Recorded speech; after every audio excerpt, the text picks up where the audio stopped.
Showing gratitude is one of the simplest, yes, yet most powerful things humans can do for each other. Dr. Rani Posh. But why do people give gratitude? Why do people give praise? Well, in the professional world, people show gratitude and give praise to acknowledge a job well done. They do it to recognize the extra time and extra effort that's put into your work. But how do you respond when somebody gives you praise? What is the most professional way to respond without sending the wrong message?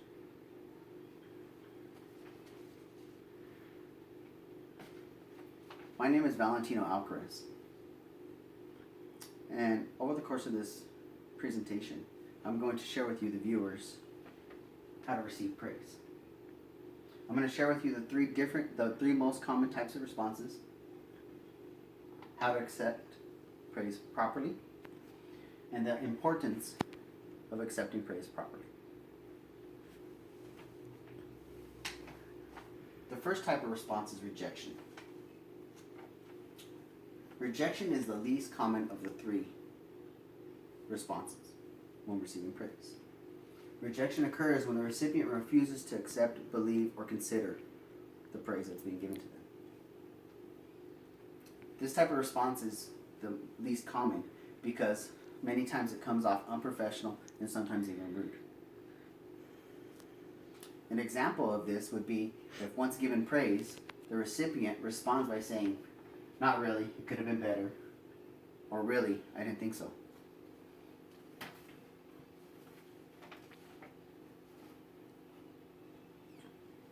The next type of response is deflection. Deflection occurs when the recipient changes the subject or causes the subject to be changed. This is the most common type of response that people give when receiving praise. The reason why is probably because although people like to receive compliments, they like to be given praise, they don't want to sound vain, overly confident, or even conceited. An example of this would be if once given praise, the recipient responds by saying, "Really? I thought I could have done better," or "It was nothing," or "Anyone could have done it."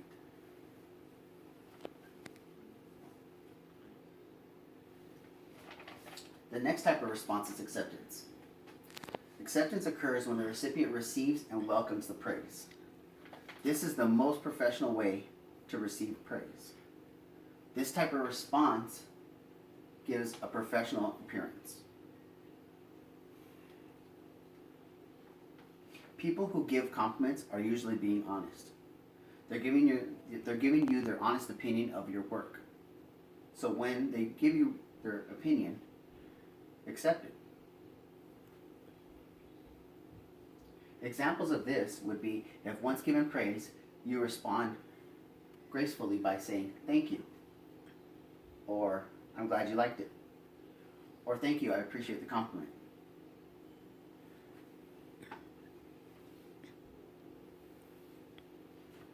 So why is accepting praise properly so important? First of all, it builds confidence. Everybody likes compliments. Everybody likes to receive praise. The more compliments, the more praise you get, the more confident you become.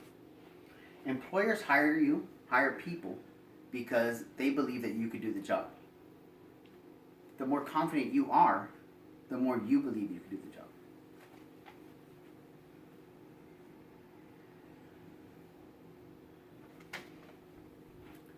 Next, when responding properly, you give a professional appearance, which is very important in today's workplace. The more professional you appear, the more people will rely on you to do a good job.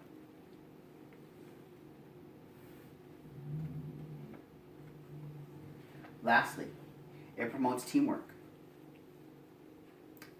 When responding to praise properly, you're showing your coworkers, you're showing your peers, you're showing your supervisors that you value their opinion. And if people believe that you value their opinion, they're more likely to share their opinion and give you their ideas, which promotes teamwork, which will help the job get done faster and better. So what have we learned? Over the course of this presentation, I told you that you need to accept compliments. People give compliments when they really mean them, so accept them. Be confident enough to know that you did a good job and accept those compliments. Next, receive compliments properly. If you don't receive your compliments properly, you send the wrong message. You can actually break down your own confidence. You can break down your professional appearance, and it'll break down teamwork. Lastly, of the whole presentation, remember this. Keep it simple. Say thank you. When all said and done, you say thank you. That is the simplest way to respond when giving praise. Thank you for your time. I would like to introduce the next speaker, which is Felicia Ewing, who will be discussing how not to give praise. Thank you. Hello, my name is Felicia, and I wanted to talk to you about the flip side to this topic. I wanted to talk to you about how not to give and receive praise. I know what you're thinking, but Felicia, I already know how not to give praise. It's obvious. But you would be surprised how often we make this mistake, especially in the workforce. Sometimes we think we're helping a situation when in reality we're making things much worse. For instance, the obligatory praise. Sometimes we feel obligated to give someone praise. Maybe they're searching for a pat on the back or dropping a hint here and there. But in these incidences, we need to remember to not give praise. Praise is meant to be earned, and doing such by giving praise to someone who does not deserve it is undermining the whole meaning of giving praise. People won't take you as seriously because they can't trust your honesty. And in the workforce, that's pretty important. Also, remember, never avoid giving constructive criticism and how one can improve purely just because of the fear of conflict. Don't avoid telling one of your employees something that they need to improve on, because we all need to know what needs to be fixed in order to fix it. People desire feedback. The only way to improve and get more praise is by knowing what needs to be improved. As someone that speaks sarcasm fluently, I still find this next one pretty hard. But we all must remember, just because you find it funny doesn't mean it won't hurt someone else's feelings and leave everyone else feeling a little bit less of themselves. The sarcastic praise. We have all heard it, and we are all guilty of it. You know, when someone does something that's kind of silly, or they do something that they didn't plan out for something else to happen to them, and someone comes back with a, "Wow, you did a great job there, buddy," with an overly sarcastic tone. Especially in the workforce, this is inappropriate. Some people don't understand sarcasm, and sometimes those things can be taken a bit more seriously, and either A, they'll believe you and believe that this is a praise when in reality you messed up, or B, they get their feelings hurt. And speaking of feelings hurt, try to avoid praise with criticism. A lot of us are more socially awkward than we care to admit. Trust me, I know. I'm the queen of social awkwardness. This is one of the main reasons why I'm even taking an online communications class. Sometimes when we're giving praise, we start to feel like we're giving too much praise, and maybe we should throw in a few pointers on how they can be even better. Then we start to feel like we are over-insulting and throw in a bit more praise. Don't do that. Instead, whether you're giving criticism or praise, commit to it. Don't try to do both at the same time. If someone deserves praise, then give it to them. And if they deserve some constructive criticism, then give that to them.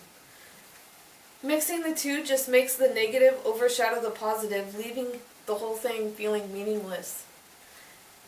The criticism also starts losing its meaning. If you're always giving praise when you're trying to give criticism, then you lose your own credibility. Again, not being taken seriously, and added to that, when people get used to hearing criticism when they're giving praise, or when they're given praise, they start to cringe at every thought every time praise is starting to be brought up. Another mistake is praising someone while ignoring others. As PositiveSharing.com says, if people get tons of praise while others are consistently ignored, this is highly demotivating since it gives the praise list a feeling of unfairness and being overlooked.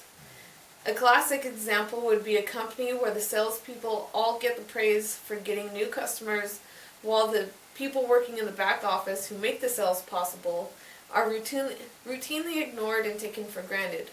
I personally know a lot about this.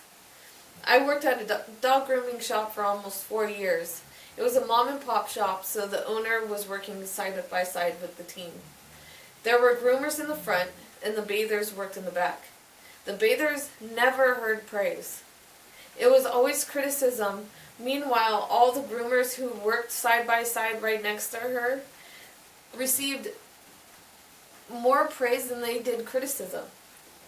This just builds emotional walls between the coworkers, and it stirs up unneeded drama and brings down self-esteem while others are overly assured of themselves. Give praise and criticism when it is needed and to whom deserves it. Never pick and choose. Lastly, I want to talk to you about the trivial praise. This is the praise. This praise carries a very significant amount of importance. The trivial praise is when you praise someone on things that are trivial, like in looks. When someone is working hard at their job, but all the compliments they all ever hear about is how nice they look, you're going to get yourself closer to sexual harassment suit than you are going to help any person in the situation. Giving trivial praise is demeaning and patronizing. When you're praising someone, make sure you are praising someone for something that is important and meaningful. It is important to know how not to give praise, but it is also just as important to know how not to receive praise. Just as Valentina was discussing, common mistakes in receiving praise is not giving gratitude. Gratitude, it goes a long way. Just by saying thank you or smiling and nodding your head, but most importantly saying thank you, it goes a long way. Also, accepting full praise when in a team and not sharing the credit. That is so selfish, and it is not okay. When it takes an entire team to work on one project, you should share that praise amongst your team, especially when it's not you who did most of the work.